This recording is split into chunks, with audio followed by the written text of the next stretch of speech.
right, you guys, podcast time. Choose quieter. Fucking podcasting right now. Chew quieter. And now, to the podcast studio. We're back with Chew Quieter, and today we have a very special guest, and he's very special because he was once my almost neighbor. He was just 3 minutes down the road from me. He's got the best hair in off-road, and he's got the most distinguishable laugh in off-road too. His name is Andrew Bailey. Hey, what's up, everybody? How are you guys doing, man? Good. Welcome to the show. Woohoo! Haven't seen you in a while. You got a new job, and like all you do is travel. Oh my God. So I work in Canada now. So like I still have my home office, but I'm gone all the time, right? So I am rarely here, which is insane, but it's been really good. I'm super happy with that. That's been an awesome career change, a good choice for me. Love what I'm doing. I'm still active in the automotive community, obviously aftermarket performance, and it's been really good. So it's a lot of fun. So you were at HP Tuners, and you've moved on to, what's the name of this new company? So I work with a company called Diesel R Corp now. Basically, we do all diesel truck performance now. So they specialize in a lot of tuning, but I kind of work on the hard parts side. So I work with OEM manufacturers providing parts to the customers, and I'm overseeing, helping the support team, helping the marketing team, just kind of doing a little bit of everything. So it's been a lot of fun. It's been challenging. It's been busy, but I've really enjoyed it a ton. So it's been good. Good change. Nice. Yeah. What's been the biggest challenge for you in the little crossover? So going from a position where you were in such a corporate space and everything was you kind of knew what to expect. You knew everything was fluid. Like I still love everybody at HP Tuners. I left on great terms, love those people to death, and miss that company, miss my coworkers a ton. But, I went to a place where now everything's kind of on the fly, right? So there are benefits to that, but there are also disadvantages, right? So it's like, a little bit of, pros and cons, but it's all kind of for the better, and, getting a little structure here and working with some really great folks. I have a great team. My boss is awesome. My coworkers are great. So we have cool products. So it's been a good thing, actually. So it's just like I said, a little bit of a departure from the norm, which is that's probably the biggest challenge is, the norm, right? The product, You've been selling it for almost 5 years, and you know it inside and out, which I still sell that product, which is really beautiful. And I know all about it. We have, I can market it, I can sell it, I can teach it. Right. So, which that's one of the nice things. But when it comes to the other products, there's such a huge learning curve. You're selling, other brands now. And so, it's just like any other industry. You're just selling something new kind of, but at least I still have that old product to hang on to. So that's kind of my go-to these days. So your learning curve wasn't so great. It was barely a learning curve then, right? Yes. So thank God it's you're selling essentially the same product. You're not selling what you are selling to your customers. You're now selling what your customers are selling, right? So it's just educating the consumer. And so I was actually up in Canada last week teaching the marketing guys that. I was like, how do you learn to understand who the consumer is, and how do you speak to them? And they're like, what do you mean? They're young guys and they're really smart. So I'm like, well, how do you speak to them? They're like, well, I don't understand. I'm like, let me give you some examples. And you show them some others marketing and some things they've been doing. And it's like, they're speaking to the customer. The guys just dropped a video 2 days ago, and I was like, see, that's exactly what I'm talking about. And, one of our guys, Core, was like, I totally figured it out. Like, it totally makes sense now. And he just, it's like the light bulb went off. He made a beautiful video. It spoke to the consumer. It spoke to the customer. It spoke to our dealer network. And it was awesome. So they did a great job. So I look forward to more of that this year too. And we also do an event every year, which is insane. So like last year, the Diesel brothers were there, and Whistling Diesel was there, and Avery Schoaf was there. And so we had a bunch of celebrity guests, and in this little bitty tiny town of like a few hundred people, 10,000 people showed up. And it's a burnout competition. Yeah, it's nuts. And there's like nothing there. Like that's like on the US Canada border. It's a little town called Warner, Alberta. And literally there's just farms, man. It's just nice people and farms. I mean, there is the gas station isn't manned. Like you walk up to this little hut thing and you pay for your gas. It's crazy. I've never seen, like it was kind of an eye-opening situation. I'll just say that. And so, but super cool. We took over their little local airport where the the crop dusters and stuff fly out of, and we do a big burnout competition there. And people come from all over Canada and the U.S. to show up, and it was just a blast. People are so nice and so welcoming, and I look forward to actually having a hand in that this year. Last year I was just a guest, and so now I'm actually going to be able to have a hand in that event as well. So it's really, really a lot of fun. It's cool. When you say have a hand, do you mean participate? Or No, well, I don't know. I'm not getting something to do a burnout, dude. I'm not scared.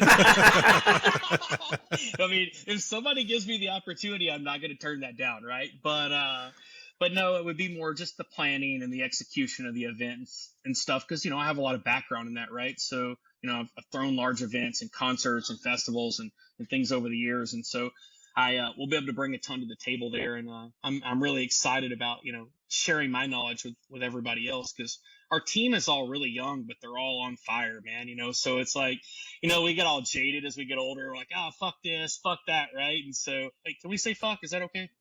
Yeah, So, fuck yeah. Fuck it. But you're now with some young, hungry people, and we're all old and jaded as fuck. So now everybody's on fire. So you can actually you've got people to teach and instill your skills and the knowledge that you've learned and the gifts and talents that you have. You're able to give those to others and share. So, and I've, like I said, the coolest team of people ever. They're just all on fire for it. And I think that's so cool. So I miss having, I guess I'm always kind of on fire. I'm upbeat, but like they got that, like when I was 20 and on fire spirit, they have that, because they are spunk. 20 and on fire, right? Yes. So I think it's awesome. And it really inspires me a ton. So it's cool.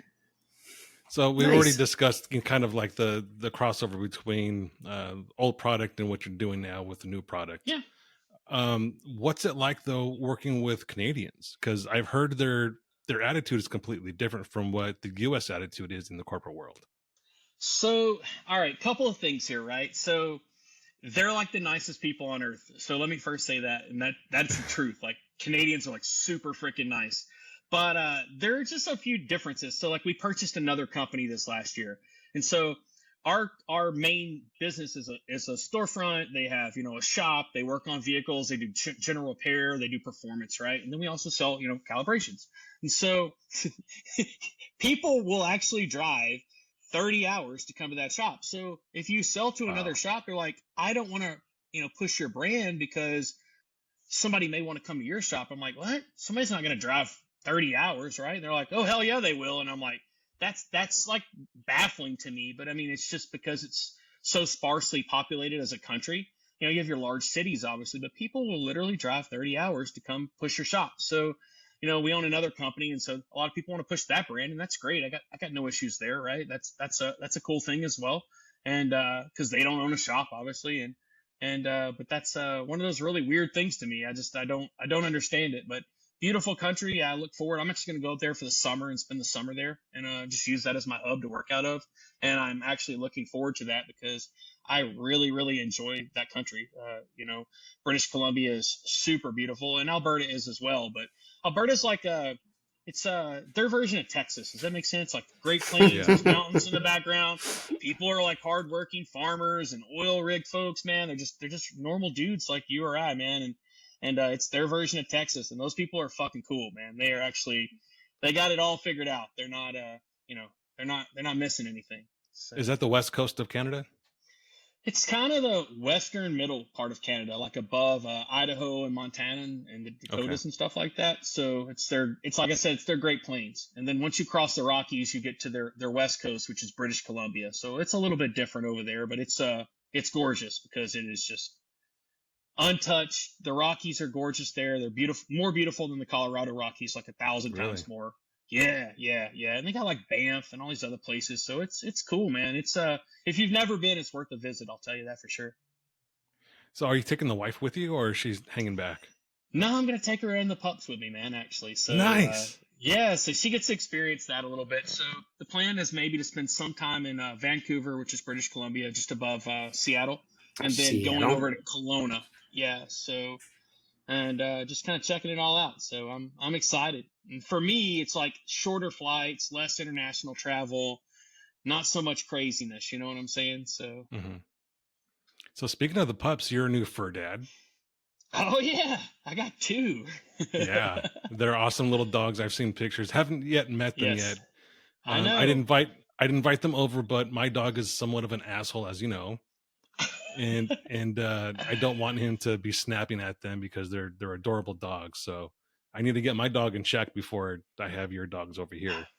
Monty's an asshole, bro. Like he doesn't like other animals at all. So honestly, like you're not really gonna be missing anything, right? You're just gonna miss Monty being an asshole. Oliver's gonna just lick you to death with big, wet, sloppy kisses. But Monty, he's great with people. He's gonna bark at you like for the first 10 minutes, and then he'll be fine. And he will not look at your dog at all. He won't acknowledge your dog. He'll like if your dog walks up, he'll go like this. He'll be like. You're like, dude, what's your deal? Like, just pay attention. He won't. He will not at all. Like, not even a little bit. It's crazy. It changes your life, though, doesn't it?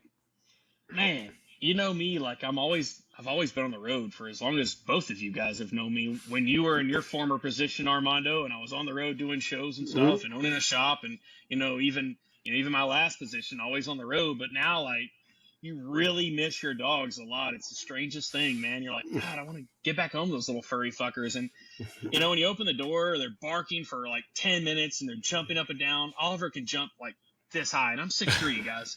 So he jumps up and he's like trying to lick my face, and the other one's just barking and wants to play. And I'm like, man, nothing loves you like that when you walk in the door of a place. I love my wife, man, but like those little fuckers, man, they're my world, man. So she's not jumping up and licking your face. No, not so much, man. It's like she'll be like, "Hey, babe, hope you had a good day. I'll be home in like 3 hours after you get home. Love you." Yeah, whatever. I'm going to my dogs. Yes, exactly. And we have to give her all the credit for your wonderful hairstyle. Man, she's wonderful all around. I'm super fortunate to have her around. She takes care of the dogs. She takes care of our house, man. She works hard. She's independent. She's strong. She's a great cook. Like there's so many wonderful talents and gifts my wife has, man. I am very, very fortunate, and she puts up with my fucking travel and my shit. So there's also that. We're all kind of fortunate in that matter. I mean, Armando, the road thing, and Gabe, you're no stranger to being on the road and being gone, and you understand it. Like we all have our character defects, as I would say, right, that make us not good people, and it's really, really wonderful to have somebody that actually cares about you and loves you past your character defects. So yeah, the dogs. Yeah.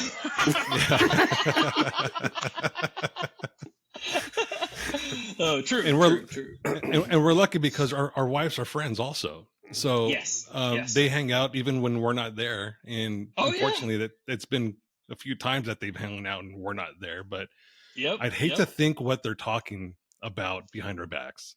Man, I don't think they're hating on us, honestly. I mean, we have our piece of shit characteristics. I'm sure there are times when like, yep, Andrew's a piece of shit or Gabe's a piece of shit, but maybe not. I mean, I don't know, but they're gonna get together and bitch about us a little bit, I'm sure. But it's okay. So they're having fun doing it.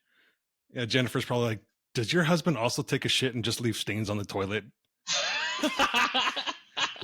Those are racing stripes, baby. Oh my god!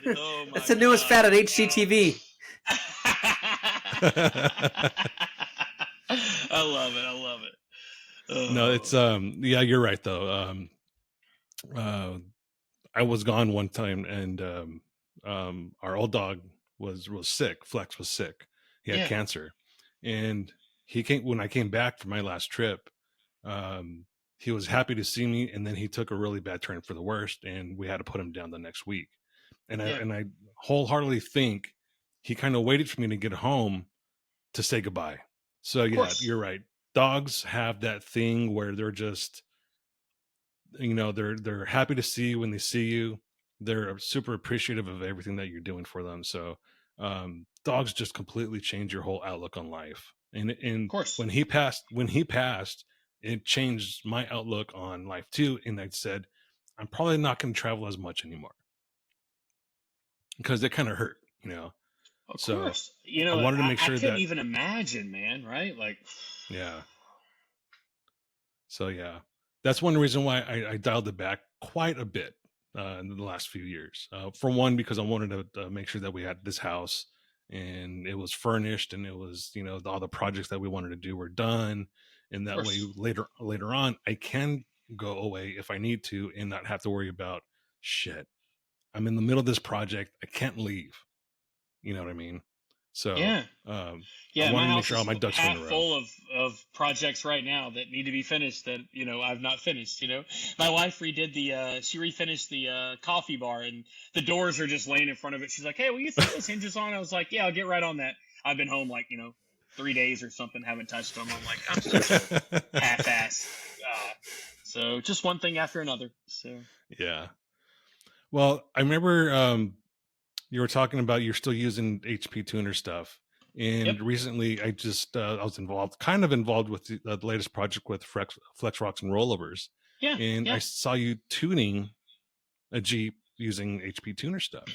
You didn't see me tuning because I am definitely not a tuner. I don't even know how to use the shit. But I will tell you, I know how to use the scanner. So, like, I'll help data Okay. log or check engine or things of that nature. But no, you're not going to see me tuning. There's always a joke I used to tell customers. I'm like, yeah, you put like plus 10 on everything, right? And they're like, oh, yeah, that's exactly how you do it. Not how you do it at all. Like, absolutely not. But, I've tons of opportunities to go to the tuning school. Bob Morreale and those guys are so great over there. And they've offered to, hey, just come to a class. We want you to learn how to tune. I'm like, dude, I got zero desire to do that. I'll leave that to the professionals, man. Even when I, tune my buggy, I actually, flew a buddy of mine in from California to tune it here locally. He did a great job, really did a wonderful job. But I'm like, that's not my world. I got no desire to do that. It's numbers and math, and I'm just not good with that stuff. Yeah. It's not my forte. Like, Gabe, you can build a spreadsheet in your sleep. I'm like Right. over the spreadsheet if I'm like, son of a bitch, and then it all messes up and you're like, what did I do? Control Z, Control Z, Control Z, it's like, oh my God. So, we all have our gifts and talents. Mine is definitely not spreadsheets and it's definitely not tuning. So, but I can run the scanner, man. And so, what's funny is, I'd already departed from HP by the time we filmed that, but I was like, hey, I want to, do this bit, help HP obviously. Cause like I said, I still have a great relationship with those guys. Love those guys. And they're a sponsor, right? For it, FRR? Flex Rocks and Rollovers, yeah, absolutely. So yeah, so you want to actually make sure you're doing a good job for your sponsor as well. So yeah, so I'm super appreciative that you guys invite me to be part of some of these projects and be your voiceover for the narration and the introductions to the shows and all that. So thank you very much to you, Yanni and Marvin. Yeah, man, that's been a fun journey. 5 years. It's like crazy. This last year, Marvin's just really taken hold, and Yanni has too, and they've taken it to a whole nother level. I'm super proud of him, and I try to be as involved as I can, but obviously, with my travel and my job lately, it's been hitting the ground running pretty hard. So it's been unfortunate I've not been as involved. But he and I talked, actually, Marvin and I talked for a long time yesterday about some stuff for this year and some plans he has for what he wants to do and how he wants to film and upcoming projects and hell and back, obviously, and some different things. And then we talked about some sponsor stuff and kind of went back and forth. So I'm always here if he needs me to bounce something off of. It's always been that way. It's been a great relationship. Love the dude to death. So yeah. So speaking of hell and back, the last one, that trail looked fucking gnarly.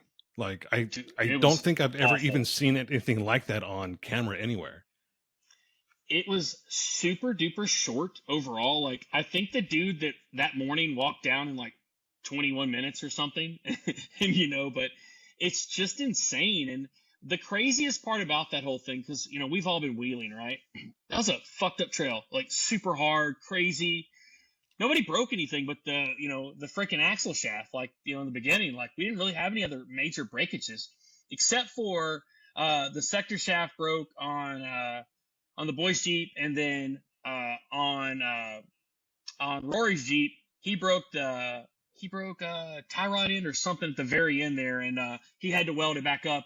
But it was after the 24 hours, so like he didn't have to wear the pink helmet, So we're like, what the fuck? No, And he's under there with the welder that morning. And he's like, see, I got you, boys. But he had it fixed in 3 seconds because it's Rory, man. He's like a magician. Guy's insanely talented. So yeah, the trail looked mostly vertical than it did anything else. All you did was go literally up like this. I mean, it was the craziest thing as far as that goes. And you just didn't stop going up. You're like, at some point we'll have to stop going up, and you just never did. Like even that morning, as after like the 24 hours are over, it still went up like a shitload more, and you're finally literally on the peak of this mountain, driving across the top of the mountain.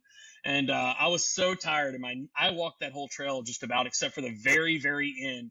I was like, my knees hurt. I'm old. I'm out of shape. Like this really sucks. This altitude sucks. It's been cold.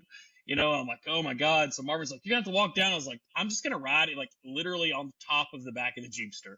And Robbie Layton. And so he ended up letting the boys, I was going to ride back down with him, but we threw all the camera crew guys because they had actually really been on their feet even longer than I had, because I took a little sleepy town nap at one point, which was really awesome. They caught me on camera doing it. It's all good. You got to do that. You got to nap. Man. Yes. I mean, I'm okay with the old guy stuff. Even if you're wearing the pink helmet, you got to do it just for, you got to sacrifice something. Dude, I was just there to be there. Like I didn't have to wear no pink helmet. You know what I'm saying? I didn't bring my shit, so he, but he did get me on camera, but I rode all the way down. And I was like, be right down in just a second. Come to find out, I probably should have walked down, because it took like an hour to drive all the way around to get back down a road. It's insane, man. It's crazy, but it was a good time. Yeah. So I think the first Rain of Rocks I was a part of. Is that the one that was in Chinquapin, or was that the second Rain of Rocks? That was Chinquapin was the first one. That's correct. Yep, you were there. So that was fun. Yep. That was a long night. People have no clue how these things work. They're like, it's all staged or it's easy. No, dude, you have multiple camera crews and you have months of planning, and still things break. You're renting equipment doesn't show up. Post-production is crazy. Poor Yanni, he gets like 50 million terabytes of data, and they're like, hey, have fun, buddy. Go through this and make something. And he's a magician, dude, but like there is so much that goes into those things, and like, picking the right people, to be part of it. And everybody's always like, you don't have girls or something. Like, dude, we've had a girl in almost every single one, and it's like, the last one we actually invited Holly, and, she obviously broke her back and couldn't make it, but she even came out that day. But, people always have some sort of comment to say, oh, you only use famous people or YouTubers. And I'm like, that's not true at all. Like, none of that's true. It's like, if we have a personal relationship with someone, they're cool people, they have a good rig that's going to hold together. That's, whoa, you all right over there, buddy? I hope you didn't drop your whiskey. So, but you have good people, and they want to get out and will, and they all have the same spirit and attitude as you do. That's the right person for this whole thing, right? So that's what you're looking for overall. Don't mind me just destroying my office here. Oh, dude, it happens, bro. I just flicked over a soda on the floor, or a seltzer on the floor. It's all over the floor. There's napkins and shit flying everywhere. I'm like, what the hell did I do? God, my desk is an absolute mess, man. Right now, it's an atrocious thing, because I come back and I'm like home for a day, and I've started a project, and then I'm doing something else, and it's like just a giant pile of shit everywhere. So it happens. Yeah. So back to Flex Rocks and Rollovers. I've met more cool people doing some of your projects than I have doing other projects. For example, Jason Vanover. Nicest guy on earth, right? We met once, and he would call me or text me throughout and just say, hey, how's it going, man? We got to get together. And then I told him that I sold my Jeep, and he was bummed out. He was like, man, I wanted to wheel with you. Oh, yeah. Oh, yeah. He's a sweetheart of a dude, man. Huge spirit. He's helped so many people. He's probably given back to the community more than most people will ever give in their life. You know what I'm saying? Mm-hmm. He is just that type of guy. He's got a wonderful heart, wonderful spirit. He's passionate about off-road. He is I could tell you some of the things he's done, and it'd be off camera, but you would just be blown away at the spirit and the human that man is. And I'm proud to call him a friend, actually. So it's a good guy. His exterior looks like total Harley Davidson biker, badass motherfucker. He's gonna fuck you up if you look at him sideways. But when you talk to him, he's very soft spoken. Yep. He's very welcoming. Yep. He will hug you. Yep. He will put his arm around you. He's just the nicest guy.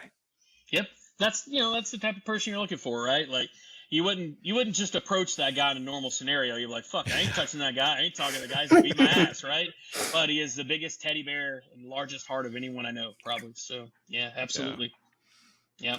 Yeah, there's a lot of cool people, man. Like you said, just over the years, man, you go wheeling, you meet somebody cool, and you're like, that person's on the mental list for, a video in the future, right?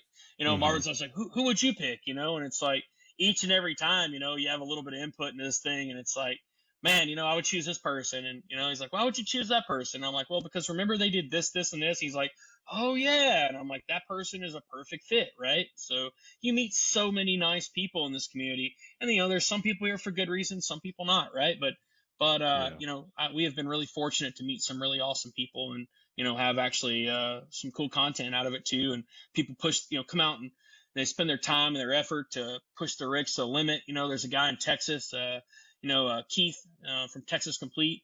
I called him to do Rain of Rocks in Alabama, and he's like, yeah, dude, I'll be there. And it's like, holy shit, guy loaded up and came all the way from Alabama just to film, for one day and turn around and drive all the way back to West Texas.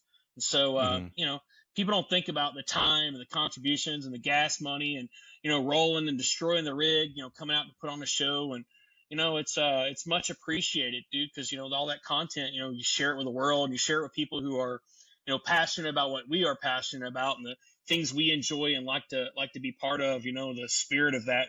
And I really, really love that. So I must say that it's kind of an honor that people will come out and destroy their shit for you, because they like you or they want to be part of what you're doing, so. Who's been the biggest character to you that has been on either Rain of Rocks or Hell and Back? One of my favorites is Tyler Oberste. He was the one, him, yep. Mr. Rev Limiter, yep. Little Caesars. Yeah. Yep. He's just funny. He's, he's like one of those dudes. He's like down to party all the time, right? Just kind of laid back, but like he's here for the party. And that guy is just insane. He don't give up, man. He's going to lay it down to the floor and just mat it until it either makes it up or it rolls. And he doesn't care. It's kind of like Jeff, obviously that's another great character, right? Jeff's all quiet and soft-spoken, you'd never think he's a crazy person.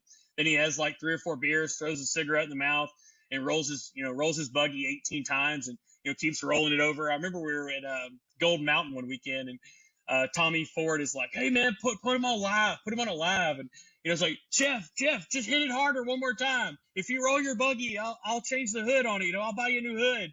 Jeff rolled his Jeep like 7 times that night. I was like, oh my God. Well, I remember when we were doing Kingdom Crawl and we were at Windrock. Yeah.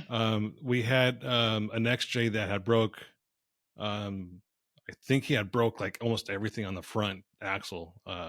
And we had asked Jeff to come up and tow him out. And we're thinking Jeff is going to just softly tow him out, just take it easy. And he was like, whang, just on the pedal, just dragging that fucker, just dragging it. Yeah, it wasn't even yanking. It was just it would just go. I mean, I don't think he had any other speed at all in mind. Just go. Wow. Yeah. Jeff is something else, man. He's a trip. Yeah.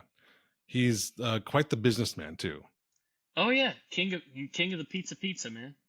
Yeah, it's not my most favorite pizza, but I'll order from him just because it's Jeff. You want to support him, right? Yep. Yeah. So I'm kind of the same way, right? It's not my favorite pizza, but it's 3 minutes from my house, or maybe 2 minutes, right? So I'm gonna for sure get it because it's Jeff's store, and you want to support him, right? So. Yeah, absolutely. But there is another good pizza place that's just down the street from you. And I forget the name of it. We used to order it all the time. And we ordered it because it was sourdough pizza. Oh, interesting. Okay. I can't remember the names, like Ambrosia or something like that. I can't remember now. Huh. I got to figure this out now. I'm a pizza connoisseur. Might as well call me Barstool Sports, right? So right. The flop is all right. I'll give it a 2 on a flop scale. You know the rules. Oh, I was in Canada a few weeks ago. I was like, God, I woke up one morning. I was like, man, I got to work. And it was like getting to be lunchtime. I was like, what do you want for lunch? And I don't normally take a lunch, but when I take a lunch, I want a nice lunch. I'm like, I want a fucking wood-fired pizza, bro. I found this legit wood-fired pizza joint, like just randomly in the middle of nowhere, Canada, and they had the best pizza ever, dude. so freaking good. And anyway, it's just good. So yeah, I'm a bit of a pizza connoisseur. I like good pizza. And How's the good Mexican burgers food? too. How's the Mexican food in Canada? I don't think I've had any Mexican food in Canada. I don't think I've tried that yet. There are Mexicans in Canada though. There are for sure. Are there really? But, yeah. Oh hell yeah, Hey, dude. the lawn's not going to mow itself. Progress has got to occur, bro. Those are multiple border jumpers right there. Oh my god, we're getting canceled for sure. Fucking 2 brown guys on the fucking podcast with a white guy. You're gonna be canceled for sure, man. Jeez. So have they gotten you into hockey yet? Oh, me? No, dude. So it's not even a big thing for me. I used to watch the Preds play a lot, and I've been really fortunate. But to be honest with you, I haven't been a big hockey guy, and I haven't been in any games. Like when I'm there, I'm like working my ass off, right? And so I've had so little time to do anything fun other than go to like some nice places and eat. Like I really haven't.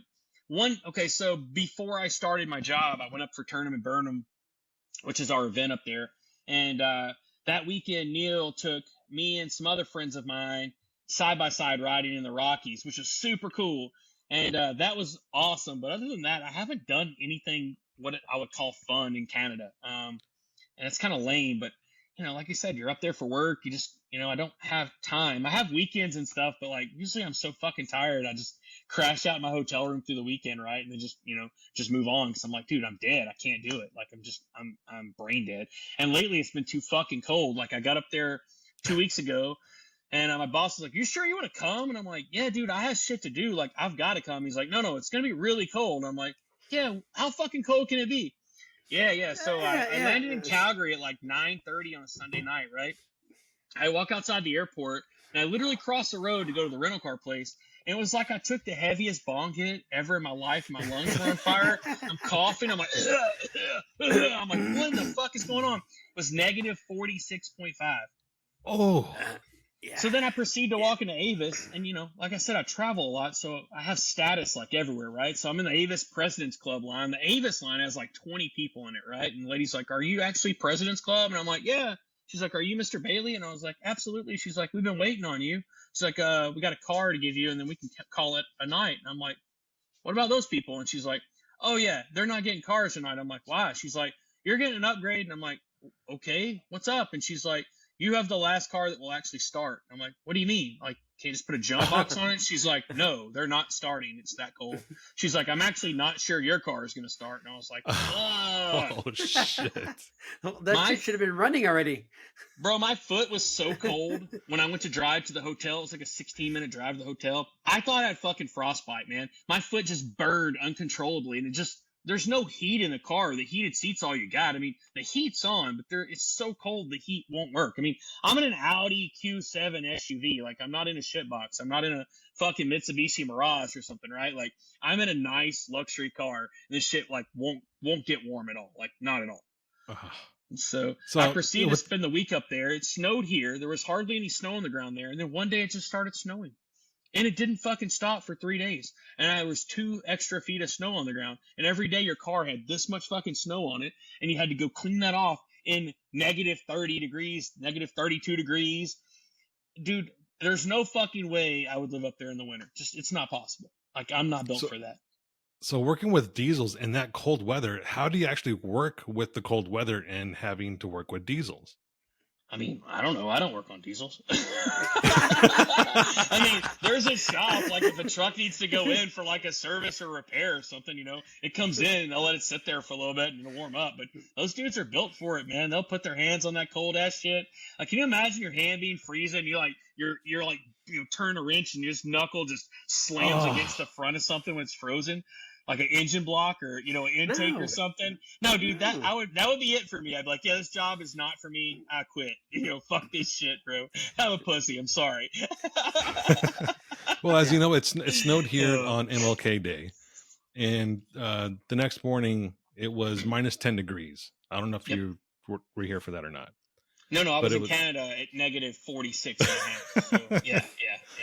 So I'm thinking to myself, okay, I've been duck hunting. I've got all the good, the good padding, the good, keep you warm shit. Yeah, And I'm wearing my good gloves, and I'm shoveling snow, and all of a sudden my hand starts tingling and numbing, and I'm like, was there a spider in my glove that I didn't know about? Did I get bit or something? Shit. And I'm thinking, or is this frostbite? It can't be frostbite. I'm wearing gloves. I'm wearing good gloves. Oh shit. And I've lived in Colorado for 20 years, and I've lived through blizzards. I lived through minus 18, minus 20 degrees. Never had an issue with frostbite, but for some reason that morning, I had frostbite. My pinky was actually purple, and my other fingertips were starting to get purple, and my pinky was swelling up because of the frostbite. And I was like, okay, I guess that's a wrap for today. I'm going inside. Well, dude, there's actually something to be said about that. So people will tell you when it's really cold here, it feels colder than it is in other colder temps. And I know that sounds insane, but we have a lot of humidity and moisture in the air here, right? And they probably have a lower moisture content, I would imagine, because when it's like negative 20 there, like it's not nearly as bad as it is when it's, 26 here or something, right? You're like, fuck, it's cold. Like even today, it's been raining. It's like, I went outside to walk the dogs a couple times, and it's cold to your bones, right? Like your skin's not cold, but your bones hurt because like it's fucking cold, man. There's it's just a chill. a different feeling. Yes. Same type of thing when you're out there, you're out there shoveling, you got your gloves on, you're like, dude, I'm good to go. Like, hell no, you're not good to go, man. Like, you really got to, I wear wool socks here like half the winter, right? Like, people are like, wool fucking socks. Like, why? I'm like, my feet get cold, man, and I don't like to be cold. Like, that's the reality of the situation, man. So you have to take care of yourself. You have to wrap up here sometimes. It's crazy like that. Yeah, but as you know, you've actually, there's been more snow here since you've been here, since you've moved here, than we've had in fucking years, right? Which is it's my fault. I'm the jinx. Oh, your fault. Yeah. Oh, trust me, I know for sure. But we usually have these little stints, man, and like there'll be a few days and you got some snow and everything kind of shuts down, which is cool as fuck, and then you hang out the house, right? Like, well, we work from home, so we never really stop, but other than that, dude, it's like we have great winters, fucking Christmas Day, you're in shorts and a t-shirt sometimes, and you're like, man, this is awesome, So, and you got the 4 true seasons, which is really beautiful. And, Armando, we have trees that turn green actually in the summer. It's kind of cool. What? You have trees? What are trees? Yeah, and there's grass. It's just green stuff on the ground. Not AstroTurf, grass. I know nothing about this stuff you talk about. Hey, we had our week of winter already, so shush. Yeah, You're they had 60 degrees. Now, aren't you? You're getting rain as yesterday. well, right, Armando? Yeah. Yesterday. Yeah. No, it was yesterday. The day before. I talked to Jan it rained pretty well. He said they were getting rain, and obviously you guys have all seen the Hammers photos, and all my friends that live like in San Diego have just been getting pummeled. Also, they're like, "Fuck, dude, it won't stop raining, bro." And I'm like, "Yep." Speaking of Hammers, Saturday. Sorry, Gabe. Yeah, Saturday they had Supercross was in San Diego. Yeah, the track was terrible. They stopped practice. And then race started, it stopped, but it was terrible until final race. Yeah, my buddy Lance, he was gonna take his kids, and he's like, it's gonna be like $1,000 to go, dude, and the weather's gonna be all fucked up. He's like, I'm not going, dude. Fuck that. No way, I was like, I get it, bro. So speaking of Hammers, you're not going this year, right? Unfortunately not. So we've been in the middle of an acquisition of another company, and I've kind of spearheaded that. And so I've been really busy, and my buggy's not ready yet. So I was like, you know what? Fuck this. It doesn't make sense. There's no way that this is going to work out in my favor. So I was like, I'll just skip it this year. And I'm kind of glad now. It's going to looks like a big mud fest, right? So, but I will be missing everybody out there because I enjoy the racing actually, which, a lot of people go to hang out with their friends or whatever. I actually I enjoy watching the drivers drive. I know a lot of them have personal relationships with them, and I'm kind of like everybody's fan, right? I really like to watch them all go head to head because I think it's a ton of fun, and I know how much fun they're having in the car too. So it's one of those situations where I'm going to miss that part about it for sure. So, and we'll get into another aspect of racing in a second, but first I need to ask you this: what you got? You have to ditch one of them. EJS, okay. King of Hammers, or Baja? Uh-huh. Which one do you ditch? Oh fuck, that's easy. Yeah, EJS is fucking easy. gone. EJS is fucking easy. EJS fucking see ya. Yeah, Armando. There's no question about that. For sure. I can going go to out there Moab and any other networking. time of the year. Yep. I don't want to go fucking EJS. I have Yep. to go, but Yep. I don't It's want to good go for to networking. EJS. It's good for business, but really, honestly, if you're not working in the off-road world, there's not a whole lot of reason you need to go to EJS. Because just like Armando said, you can go run all the trails out there, not be hindered by the Red Rock wheelers and all that bullshit. And like, this day I can ride here, and this day I can ride here, and all that shit. And which vendor ride can I get on, and all this stuff. Like, if I'm not there working, like, I'd rather not go there. I mean, Baja is like my life. It's my love. It's my passion. I love Ultra 4 racing. I really am very, very passionate about that race series as well. So, I always am really fortunate that I'm able to go to Baja every year. Like, that's like the coolest thing. I always got a kind of open seat there. Medina makes sure I'm taken care of, my boy, and, they take good care of me, and I have a ton of fun. We watch racing, and, there's no way I would miss either of those races, man. If I had to give one up, it would for sure be EJS. So go to Moab anytime, enjoy myself more. And you have great connection with BFG too. Yeah. We have a sponsorship with a tire brand. They've been really good to us over the years, and I really like that tire a lot. Like, they don't pay me anything, obviously. So like, I'm not being paid to say, hey, this tire is great or whatever. Like, I actually do think that the tire is really, really wonderful. The first time I actually ever saw a set of red labels like work, and I was in a position where like, I was like, wow, that's so different than anything else, is old Loxley had him on his little blue Jeep there that he flipped. And Dumpy. we were wheeling Hawk Pride, and I went up this crazy, like, slick ass fucking mud covered rock. Like, the bottom of the pit was just like right there is all slick wet mud, and you had to go straight up this thing, and nobody can make it. Sticky swampers, no matter what it was, just burn it to the ground.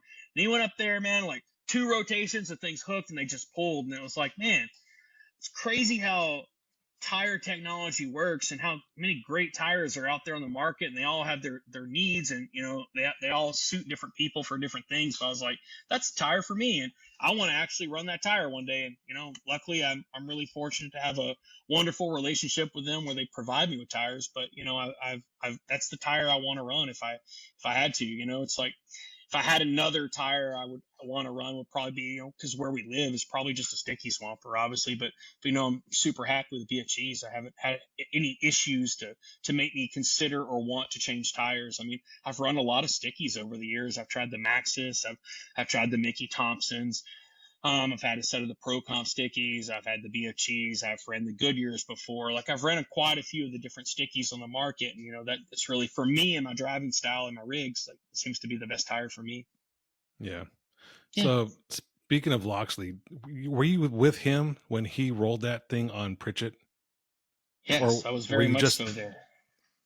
So then you've been in Moab both times where you've had shitty experiences. One was with the Quick Trip.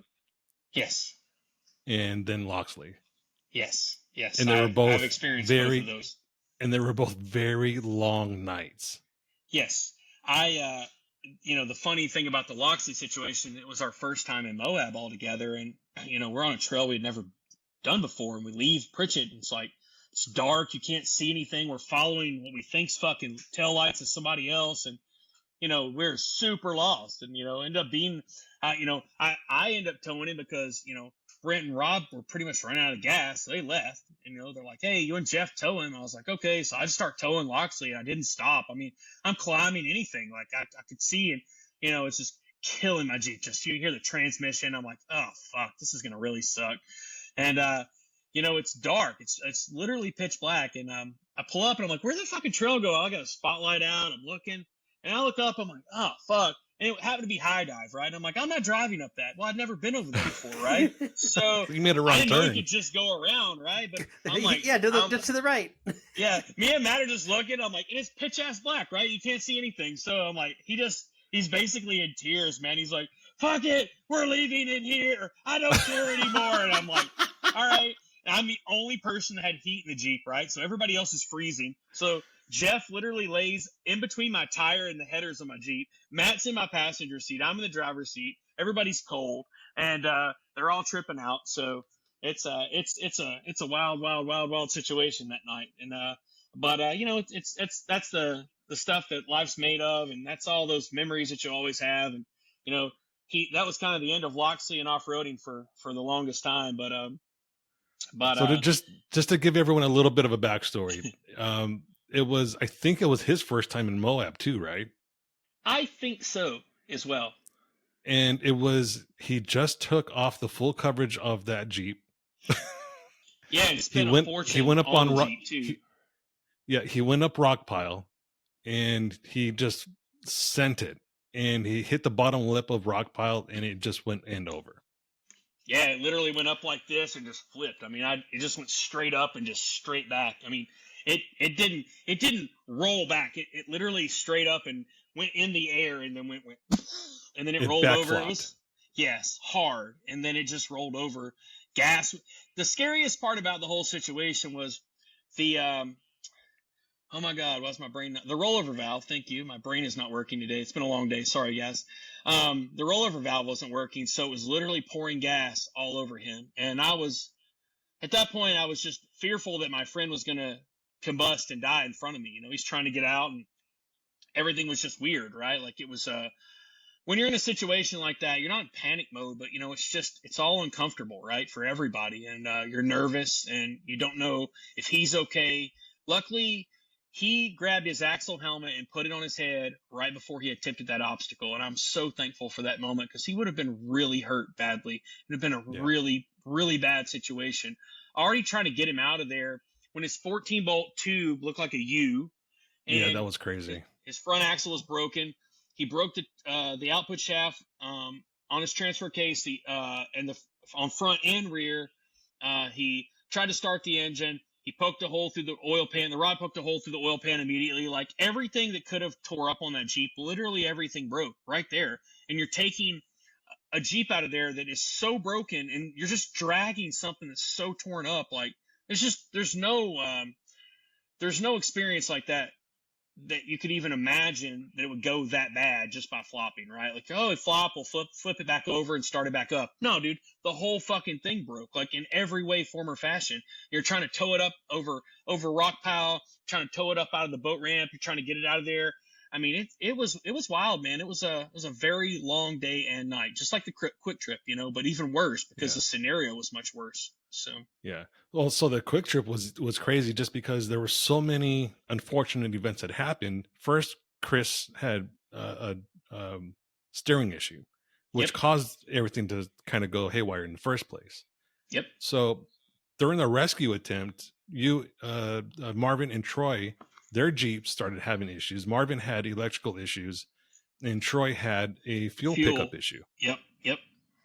So his fuel pump broke in half, I believe, if I remember properly, or fuel pickup broke in half or something. Yeah, that was the pickup.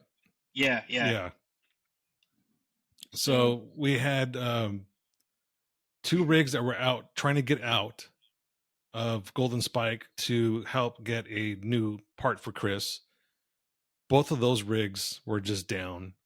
And it was just another one of those situations where it was just a super long night and another cold night too.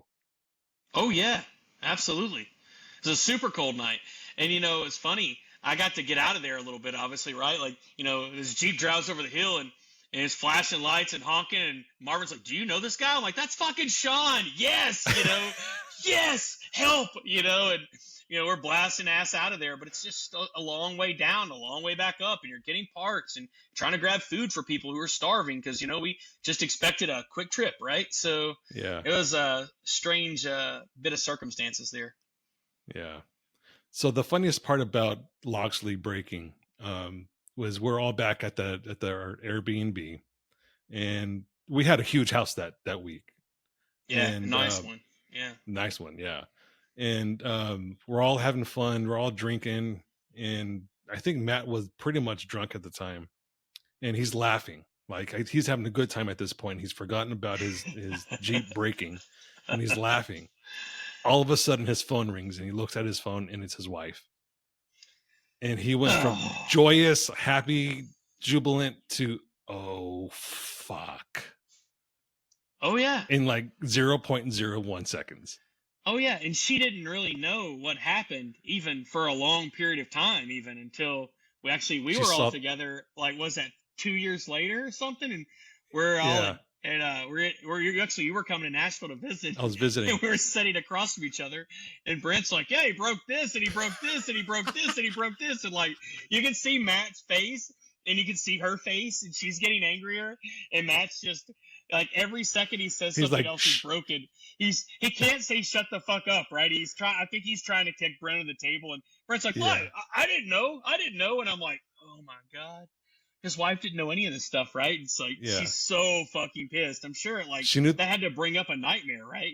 Yeah, she knew the bare bones, and she only knew a little bit about what happened because of the Facebook posts. Yeah. Oh yeah. So that's when he got the phone call. Oh yeah. And then obviously he didn't tell her everything. Just when enough. do we really ever tell our wife everything, right? So, oh god, yeah. We're gonna I try to keep critical details out of here that like I broke every fucking thing on the Jeep, like it's not drivable ever again. So yeah, that's a hard part, man. Yeah, I think he had to buy her a boat. Yeah, I think he bought her a new car and a boat, I believe. A new car and a boat. Yeah. So that was. I think he bought her 17 boats. Man. You know, they're gonna have a baby soon. I'm excited for him, dude. He's actually he's left the off-road industry, and I think he had a hard go there, and he's actually doing roofing or something now, selling roofs. Yeah. Seems real happy, and proud of him. Seems like he's in a really good headspace, so good for him. You know. Yeah. They're expecting Valentine's Day. Oh wow, okay. I didn't even know that. So it's cool. Gonna be a boy. Huh, I think his name is going to be. Oh, he told me the name. He already has a nickname, Dinky.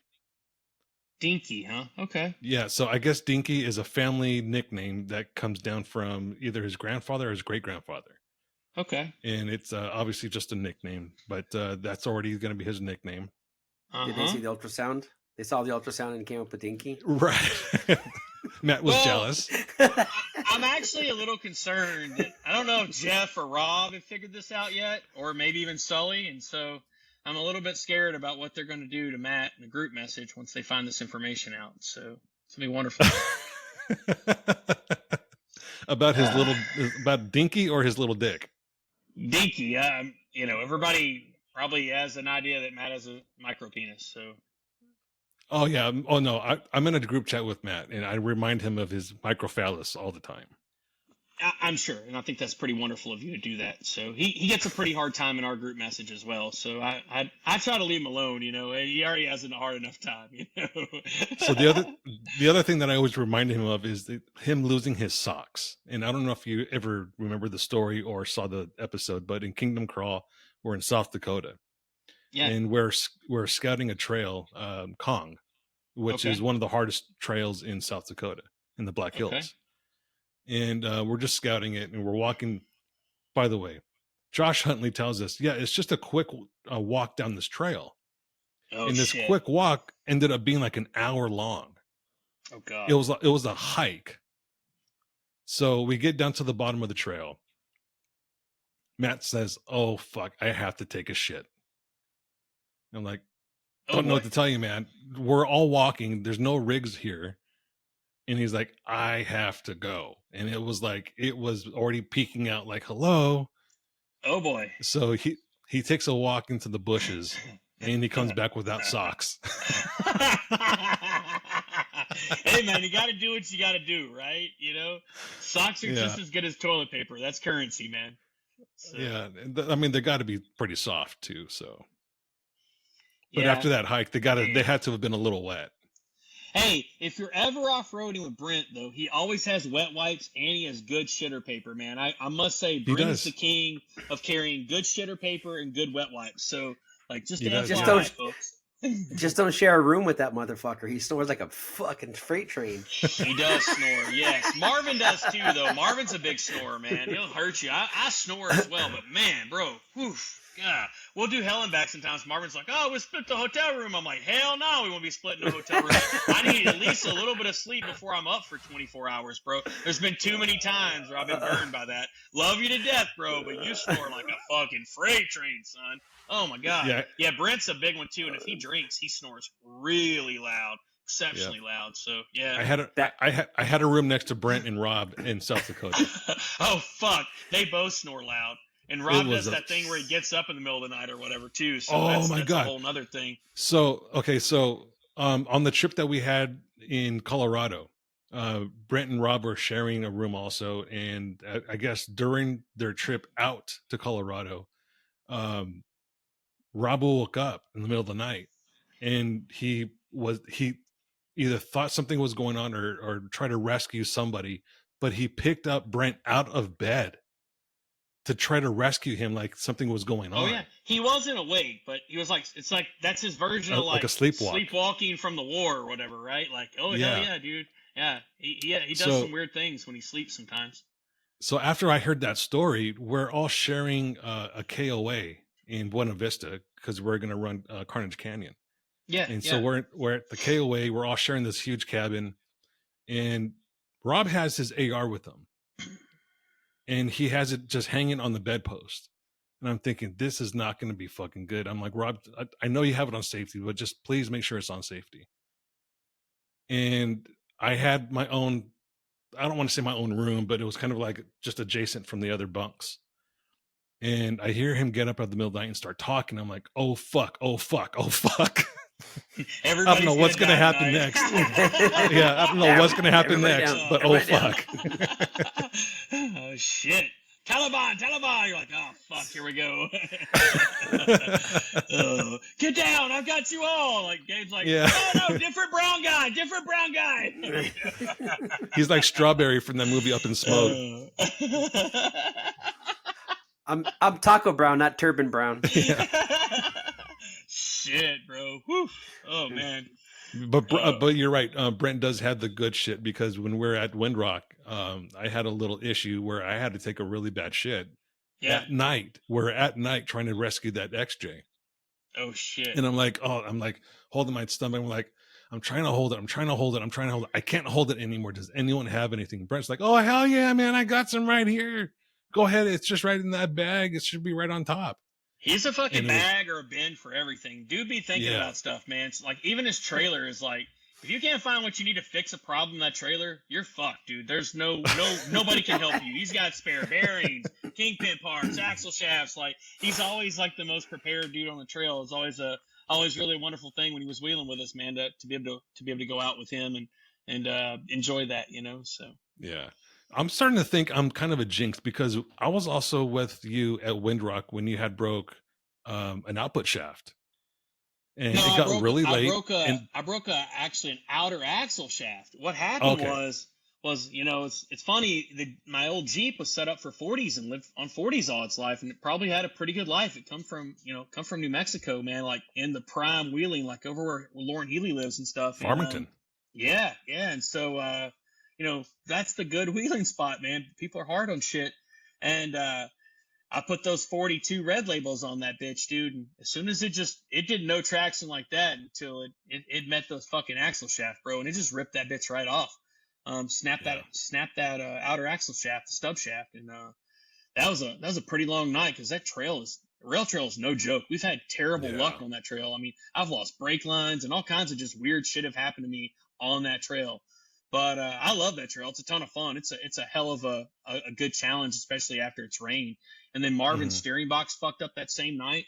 Yeah. And do you remember that? So, yeah, every time you go out with us, Gabe, something catastrophic happens, bro. It's crazy. But I get the good footage of it. That's the only thing that matters, hell yeah, you right? do. Hell yeah, you do.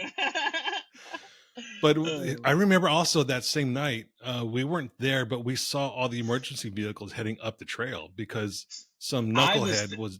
I was there. I actually got there like 1 or 2 minutes after that happened. The dude drove off the main road of Windrock, just launched it off with him and his girlfriend. They hit so hard, it broke the seats out of the side-by-side. I'd never seen that before. Yeah, it was fucked up, Armando, I'll tell you. Damn. She was like, hey, where's my mom and dad? And we're like, just sit the fuck down. Like the dude was really in bad shape. I think he had broke his back in 2 places and like ruptured his spleen. They had to have him airlifted. It was a really bad situation. Like, just to come upon that and to see that, that's a scary sight, you know. And a lot of those people that have those machines, they finance them. They just go in like, hey, I can afford, $128 a month forever. And they don't take it, and they've never been off-roading, they don't take any safety courses, they don't have good safety equipment, or they're not wearing a helmet or a seatbelt, and they end up really getting hurt. You see it in Glamis all the time. You see it everywhere, man. Like anywhere a lot of people everywhere. Ride those things. Right. Yeah, it's really sad. It's bad out here too. Yeah. Oh, yeah. Some of these communities have actually even talked about doing training before they'll even allow you to purchase it. And, kind of like one part of me says, fuck that. Like that's infringing on my freedoms. But at the same time, like, a lot of those people really, really need that education. It can save their life, So, where do you go with that? Same and with the lives around them. Oh, yeah. And the trail littering, like that's another thing, and it's not that people in side-by-sides litter. What they do is they throw their beer can in the fucking floorboard, and it goes out one of the 92 holes that are, open in the side of the machine, and it falls on the ground, right? So, and some people are littering on both sides, right? But you do see that a lot. We do so much trail cleanup, and you're like, fuck, dude, this is a heavy side-by-side area. It's 1,000 times worse than any of the other trails we've been on because side-by-sides are on it, right? And that sucks. Yeah. So yeah. They're smaller. They get off trail easier. They're like, there's no trail here, but I fit through there. Where a Jeep or other vehicle doesn't fit through there. Yep. So you see it all the time, man. Yeah, it's crazy. The local sheriffs here got 2 Can-Am side-by-sides that the range deputies use. And I went out and did some stuff with them, and they were just like, yeah, it's crazy how much the side-by-sides are out here. People just don't even know what they're doing. Yeah. Like they're going off trails, doing donuts. And he's like, you know how many broken arms we see out here a weekend? How many people have you had the conversation with? It's like, you walk up to their brand new machine and the plastics are cracked, and you ask them, like, when did you do that? They always tell you, when I first got the machine, like first weekend, first day, I took it out and did a rip and I flipped the bitch over. And it's like, they're so powerful and they're so capable. It's kind of crazy what you can buy for $50,000, right? Like out of the door or cheaper, right? Like it's insane the capabilities of those machines right out of the box. And, we have buggies and all these really capable rigs, but the rigs are almost just as capable for, a tenth of the price, right? It's insane. Yeah. So one thing we tried to get you on the show about maybe a month and a half ago, 2 months ago. Yeah. And we had talked a lot about concerts and shows that we've been to. And you being in Nashville at the time, a long time ago. I don't want to say a long time ago because I don't want to age you or anything like that. It's like 50 years ago. I'm a fucking relic by now, dude. I'm 43 now. I'm not scared to tell anybody that. So I've seen a lot of concerts in Nashville. So. But you were also a part of a lot of the promotion stuff going on there. Yeah. And did a lot of marketing then also. Yeah. What was one of the concerts that sticks out in your mind the most? So the early Bonnaroos were really, really good. They were something else, man. Like the infrastructure wasn't good. The people were truly there for the music. The band choices were just amazing. But I remember one of my favorite Bonnaroos was Stevie Wonder and followed up by Jay-Z. Wow. Incredible, dude. And, I've listened to some of the best rock shows, rap shows, blues shows. I mean, I've heard everybody, right? Hip hop, pop, everything, right? But I will tell you, that was an incredible night, man. And what's funny is I guess I'm a closet Jay-Z fan, right? Like you wouldn't find me you wouldn't pin me as your like hip hop lover, right? But I love all the old Jay-Z stuff, man. And I'm singing every single song, dude. And I just had the best time. And then Stevie Wonder pops on, right? And you're like, holy shit, what a legend. And I've had the opportunity to see Stevie twice, and man, he puts on one hell of a show, dude. He's such an entertainer, dude. It's crazy how talented that guy is. Did you ever happen a chance to see James Brown also? Never saw James Brown, dude. I saw Little Richard before. He lived, he didn't live far from here. You know that, right? Mm-hmm. Like his home was in this area. So like that's where he lived until he died. Actually his house went up for sale, I think last year finally. No, I've seen a lot of really cool older acts like that. Paul McCartney's another one that's like really incredible. What a fucking showman. Like when you see people like that in concert, you just know why they're there. Saw the Rolling Stones. They did that first tour for a long time. They did the stadium tour. They did the Titan Stadium. Paid like $1,200 for a fucking ticket. I would never spend that much on a concert ticket, but dude, we had the best time ever. And what a hell of a show, man. I left that show so pumped up and just Felt so good. They didn't even play that many songs, right? And dude, it was just an incredible night. Like the feeling and the energy coming from that stage was unlike anything else I'd ever seen. It just tells you why those people are legends and why they have come from where they come from, and they're still relevant. Like people pay $1,200 for a ticket and it sells out, right? It's crazy. Yeah. I've only been to Nissan Stadium once, but I can already tell there's not a bad seat in that place. No, this sounds really great, actually. You know, Is it sound good there? Yeah. I mean, it's not the Ryman. So, like, if you ever want to go see a gem of a show, go to the Ryman. It's every year. It's in like the top 10, Polestar live music venues rated, highly rated, because the sound in that room it's a church, right? It's a church from 130 years ago or something, right? So, it's just got an incredible sound. And I actually just saw a show there last month. I went and saw Willie Nelson's son Lucas. I'm a big fan of what he's doing. I think he's a super fucking talented dude. He put on an incredible show, man. We sat on it's cool how it's laid out. So it's an old church, right? You have your lower bench seats and everything's a pew, like Armando. Yep. So have you been, Gabe, to the Ryman? Yeah. So Okay. that's the only thing I didn't like about it is that they still have pews, because the person yeah. you're sitting next to, you're like, holy fuck, I hope this That's next the person's not only fat. uncomfortable part about it. But it's cool. It's like an old fucking church and those pews are still there. And then you have a balcony, but the balcony hangs like really, really low, Armando. So like your lower seats, like the upper set, like the rear of the lower seats, you don't really see the whole stage because of your mezzanine, your balcony's so low. But man, the sound in that room is unlike anything else you've ever heard, man. It's incredible. It's just out of this world. It's so pure and real and honest, and just comes from a special place. And people that play there are usually so honored to play there. They know what that place stands for and the history in that, as far as being a musician. They really try hard to put on one hell of a show. And it is one cool place, man. The Grand Ole Opry used to play there too, right?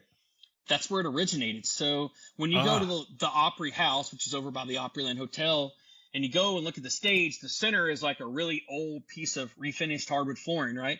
That was the original stage. They cut out the golden circle. So like where all the old greats, like the Maybelle Carter and like, Hank Williams Sr. and all those folks played, like you can stand on there when you're actually performing at the Opry, which is also kind of neat. So they retain that piece of floor. Yeah, a lot of history there. Tons of it. So I had texted you last week because I was watching Willie Nelson and the Family. It was it's a show on Showtime. Yeah. And I obviously I didn't grow up in Nashville, but I started thinking, man, if I would have grown up in Nashville in the 70s and 80s, it probably would have been a kick-ass fucking time because of the country music back then. Yeah.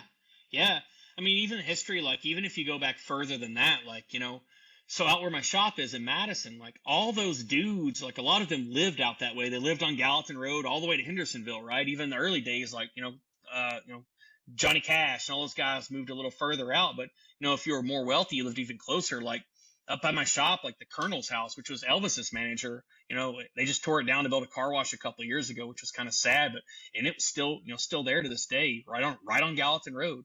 And they were all kind of a tight-knit community. All the guys that worked in the music business and the Opry and all that stuff, they all kind of lived near each other, and they were friends, and they hung out, and they recorded music together. It was a really, really tight-knit community. And then you go through the 80s and 70s and 80s. It's kind of like, you got your standard folks who are playing country music. You got your outlaws, your guys who are like, fuck you to the music establishment. Like, your Willie Nelsons and, your Waylon Jennings, right? And, you got those guys doing their thing, partying hard, right? Ripping and roaring and playing shows and, and still climbing the charts, pissing off all the country music executives, right? So it's a cool story. And even like the 80s, man, like, there was a lot of really cool, incredible music there in the 80s too. You got people like even, that are still relevant today, like Lee Greenwood, right? Like that dude still got a relevant career, and he's still making a ton of money and probably doing better now than he ever was. And, he's done a huge compound on Music Row. Like it was cool. Like even when I was a kid, I grew up in the 80s and 90s, obviously, but I had a friend named Brian. His grandfather was, one of the Music Row legends, man. He had like 4 houses right on Music Row, and they were all old houses. He had studios in them and offices, and it was just cool spending the time down there and growing up and kind of learning how the business worked from that perspective. He actually reached out to me probably about 3 months ago, and we talked. He's been living in Texas, but it was just nice to get to reconnect with him and kind of share stories, because his uncle and his father and his grandfather all worked in the music business. So he's actually producing artists now out of Texas, which is cool. So from what I understand, there's 2 music rows, right? There's one on Broadway, and then there's one adjacent to Broadway where the studios are. Is that right? No, you have Music Row and Music Square. So it's like Okay. 2 roads that run parallel to each other. I think it's 16th and 17th. God, my brain is fried today. It's been a long day, but I believe it's 16th and 17th Ave. So once you go around, like you go up Demumbrium and you go around that circle of the naked people where we had pizza that night that Brent snitched on Matt, and then you can go down, right? So you can go down one, you can come up the other, and that's what you call Music Row. So, and there's not many people there anymore. It's like, a lot of the larger companies have moved downtown, kind of the downtown area now, and they're in the high rises, and some of them have moved abroad and outward. But you see a lot of condos there now. The whole thing has changed. I remember about 5 years ago, I guess 6 years ago, when I was kind of in my last years of having anything to really do with the music business, they were going to tear down the RCA studios, and we went to a big event. Ben Folds was there, and we were in his studio, and we're like, save Music Row, and it's like, this really, really wealthy guy named Aubrey Preston. He's a philanthropist, and, he purchased that building, and he rents that studio out. The guy I used to work with, a producer named Eddie Gore. He's a great guy. Him and Steve Cropper, they took the C studio, and then the A studio is still running now too. And those offices are all reserved for folks who are creatives, this is a really beautiful thing, because, that culture has really gone away a lot. And it's kind of a sad thing. The business of making music has changed so much because, streaming platforms don't pay the artist very much. They don't pay the songwriter hardly anything or nothing. So it's really a struggle to become, someone that is creative and beautiful wordsmith, right? Like a great songwriter, and the ability for them to make a living now is very, very difficult, which is sad, Yeah. So I'll be honest with you. I always liked country music. My grandfather was big into country music, and he got me into it when I was a kid. Yeah. But I didn't really truly appreciate it until I moved here. Well, there's different types of country music, right, Gabe? Like, that's the thing. Like, if you're not into one type of country music, you may be into another type of country music, right? So, like, there's something in country music for everybody. That's why you see it changing so much, and it's evolved so much. So I'm referring mostly to the older country, where the 80s stuff, the 70s stuff. Okay, yeah. I mean, like I said, I listened to it, but I didn't listen to it. I heard it, but I didn't listen to it. You know what I'm saying? Okay. Yeah. You weren't listening to it in Southern California. You were not listening to that music. It wasn't part of your everyday. You wouldn't. I could remember being a kid and hearing a country song and knowing, because I knew people that listened to it, but I wouldn't go to the grocery store and have that playing. You'd never hear that anywhere. Mm-hmm. Right. Shopping mall, nowhere. So even a country radio station in Southern California, was there one? There was one. Yeah, I was going to say there had. I think there was one or two. LA didn't have one for the longest. I think it was like K-Love or something like that. Yeah. But that was like probably not till the 90s, when the 90s wave of country music, the popular country music, became more influential and became part of Southern California culture a little more. Oh yeah. But it was really like the old stuff. You never really heard it on anything in Southern California growing. I don't remember growing up hearing it unless I was at someone's house where you were listening to it purposefully. The way that I kind of appreciate it is like this. You have your hip hop music where it's very mainstream and you can hear repetitive lyrics, and it's just like, party anthem, typical vibe type thing. And then you have your lyricists where it's methodical, it's purposeful. And you translate that to today where you have, for example, Kane Brown, where it's just a party type thing. But there's the lyricist like Willie Nelson. Yeah. Where you have, he says something and you think about it and like, Oh, that's what he's saying. Mm-hmm. It's completely different. And that's where I'm at right now. Where I'll listen to it. I'm like, holy fuck, this is going to make me cry. Oh yeah, they talked about real shit, like real struggles. They weren't rich men back then, so they had real struggles. Like, I know that Willie and Waylon shared an apartment above Tootsie's. So when you walk up the stairs to go to Tootsie's, there used to be another floor. They've kind of moved that around, but it used to be a little office, and they had like a little apartment there, dude. You know, Tootsie Best let them stay there, man, because they didn't have anywhere to go. Like, there was literally nowhere for them to go.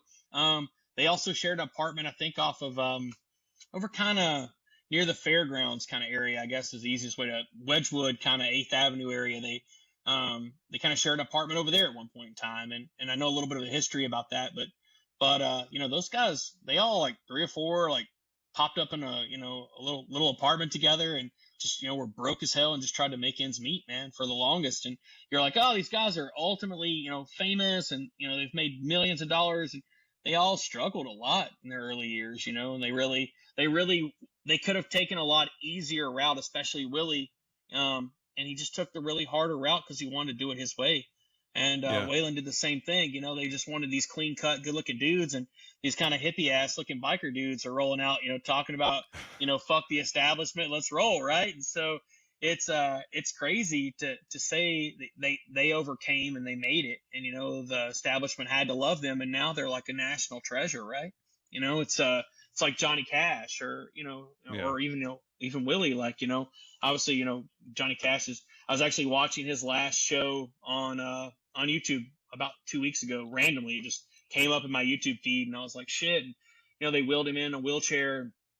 He his hands were hardly working, and he was struggling to use the guitar, but he still played a great show, and he still it was undeniably Johnny Cash. And his wife had died, and he talked about that a lot and how much he missed her. And all you knew was that dude's heart missed his half of his heart that was missing, and it was the most beautiful thing and sad, at the same time. And he played a couple of songs that almost makes me want to tear up. It's crazy, but like, you love someone so much. He's like, man, I miss her so much. I'm gonna play this song that we wrote together, or the song she wrote, and he just wanted the world to hear that story and to know how he felt, And I watched Willie play here in Nashville. It's probably 2 summers ago.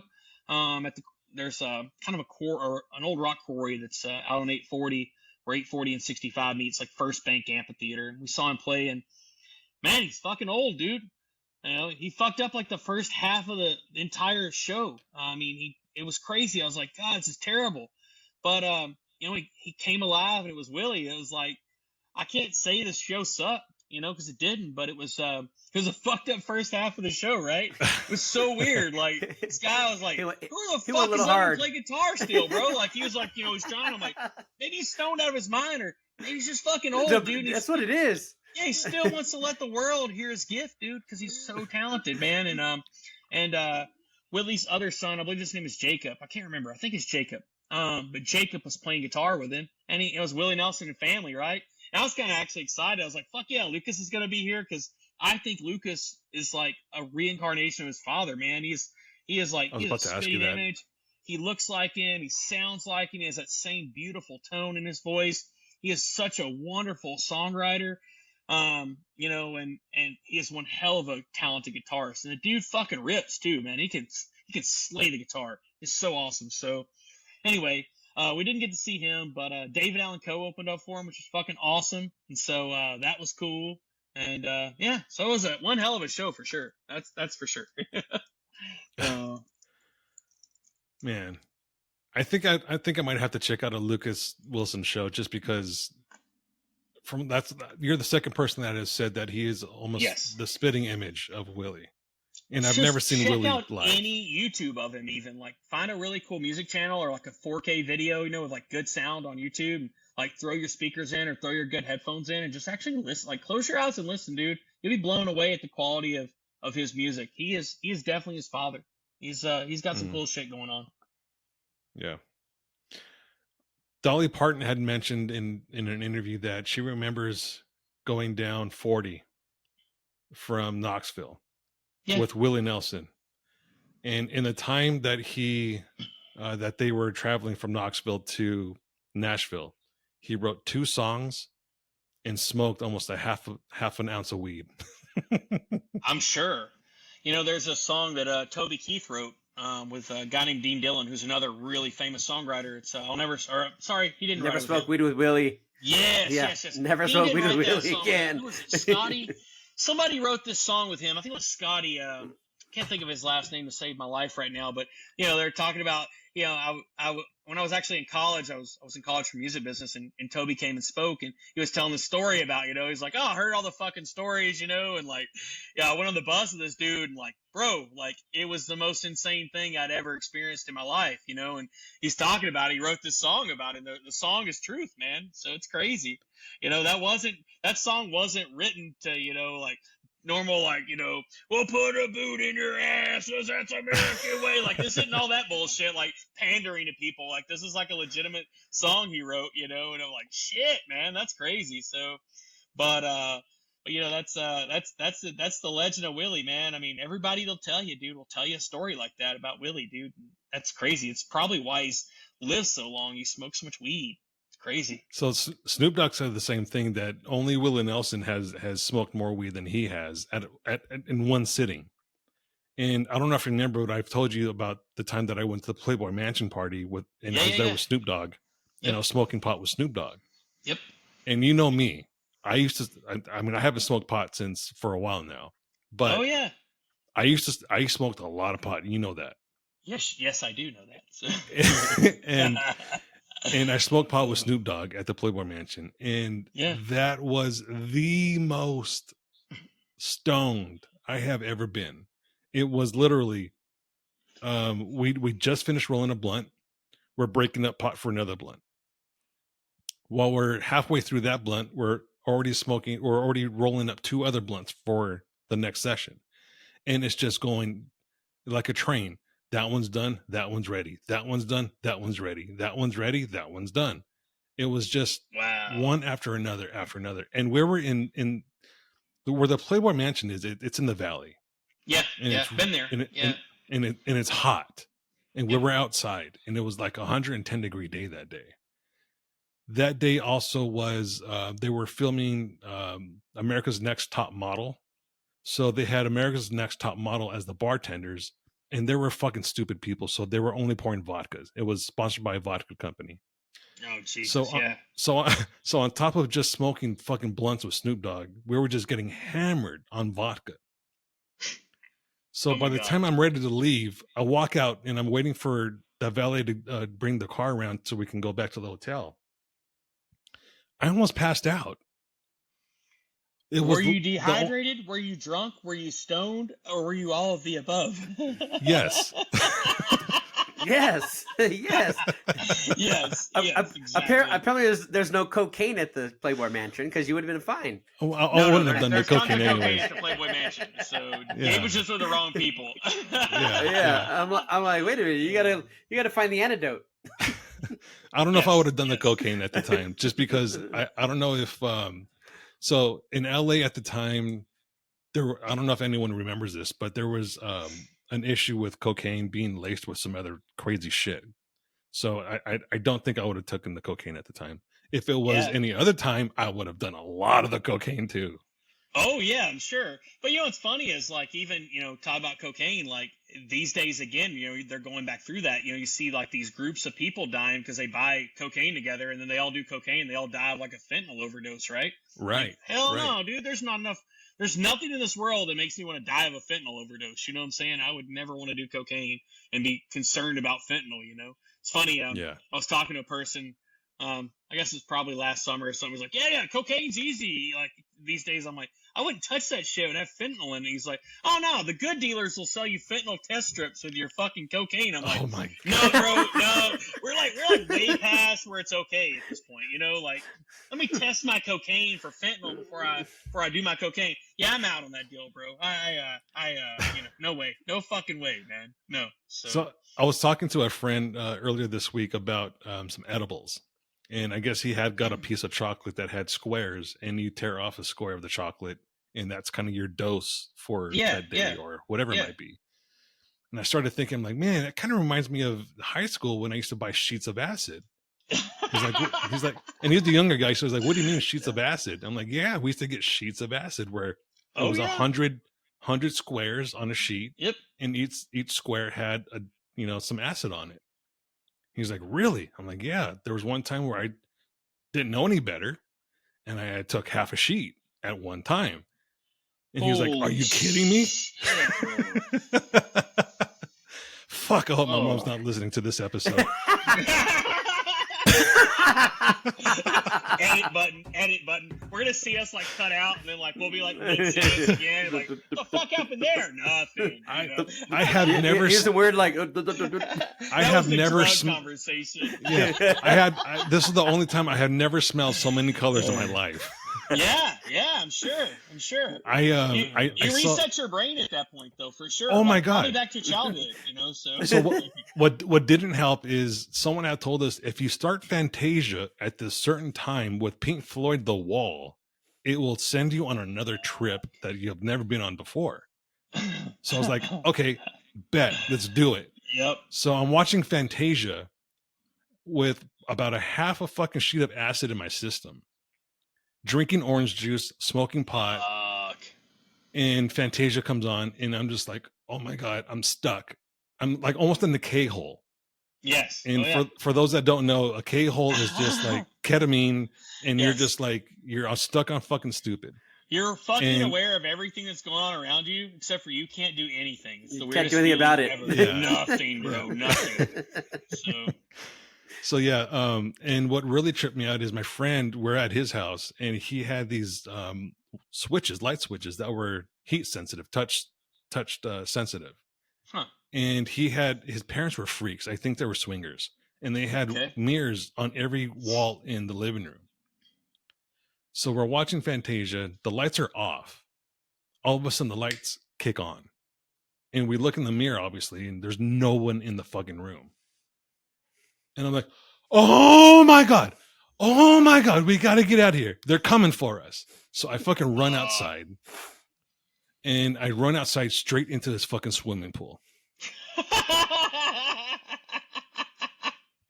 Soaking wet and freaking out, and probably not knowing even the way to tell your brain to make your arms swim, or to like hold your breath to hold yourself up. You're probably like, it's crazy.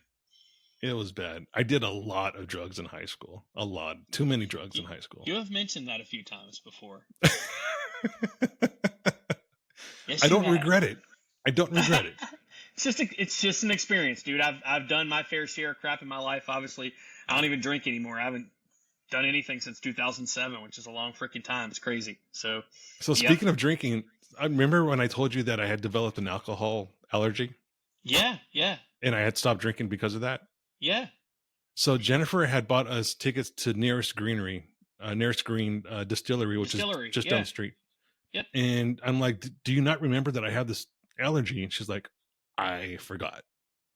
So I'm like, okay, I'll go and we'll try it. I'll have a sip. If it doesn't affect me, I'll keep drinking. So we finished the tasting, and I have no effects of the allergy anymore whatsoever. Okay. So he hasn't stopped drinking since. So now I haven't stopped drinking. Holy shit! Look at the bullet there, bro. It was it's been a month now, and he just hasn't stopped drinking. So let Leslie know that we're gonna have to have some drinks together, because I owe her some good times and a hug. That's awesome. Hell yeah. So the coolest thing about me going to Canada so much, my boss likes to drink. He drinks whiskey, Canadian whiskey mostly. So every time I go, I bring him like some special edition bottle of bourbon. Like I took him Eagle Rare last time. He's had there's also like this whole fucking whiskey bourbon store now in the airport where they sell like really nice shit. You don't have to go through security with it, right? You can just buy it right there and fly straight up to Canada with it. So I've been buying in fucking $200-$300 bottles of cool shit every time I go. And he's like, dude, I think I got the baddest bourbon collection in Canada. I'm like, you probably do, dude. Every time I come up, I bring you something else. So tomorrow, actually, I'm going to go to the to the liquor store across the street and get a bottle of E.H. Taylor. So that's their day that their new liquor drops. So I'm going to go pick him a bottle of that because I've been looking for one for like 6 months. And the guy at the liquor store is like, he's like, you don't drink? I'm like, nah, dude, it's just gifts, you know? So I laugh because you look over on my desk over here. I have 2 bottles of Romy, man, which is like another super rare, that's good rare stuff. rye. Yeah. They only make this in small quantities. So I took him a bottle a while back, and I just kind of always keep one of those around for like a really nice customer. I'll go visit them and I'll drop one off to them. Because it's cool to receive something like that. Especially if you're a drinker, like it means something more. So I always try to give nice alcohol to my my better customers. So it's a lot of fun. Yeah. It's funny, is a few people that know me really well and that I've hunted with and that sort of thing have said, we've been out with you and you haven't drank shit. I wish I would have known that this allergy was gone. Like my buddy Mike Park, I went duck hunting with him in Arkansas. And he saw me post on Facebook that I had bought some liquor.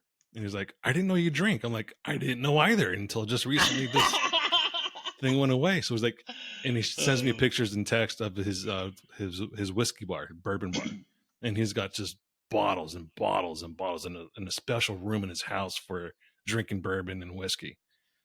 And I'm like, yeah, I'm gonna have to take a visit to your place. I'm coming to visit you, buddy. Yeah, no shit, right? So, how is the whole journey of not smoking weed gone? How is that going? It's a lot easier than I thought it was going to be. Cool, that's awesome.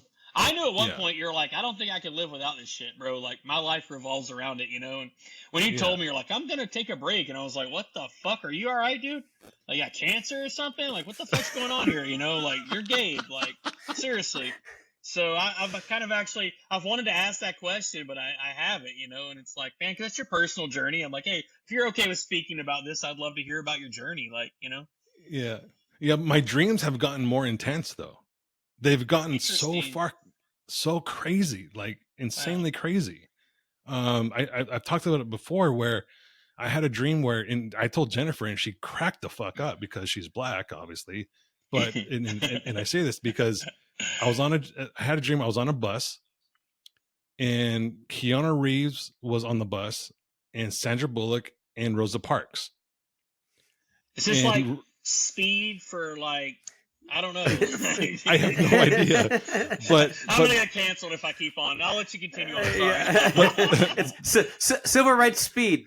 Something. But Rosa, yes. Rosa Parks told me to get to the back of the bus because I'm wearing red shoes. She's a Crip. He's a blood. Racist bitch.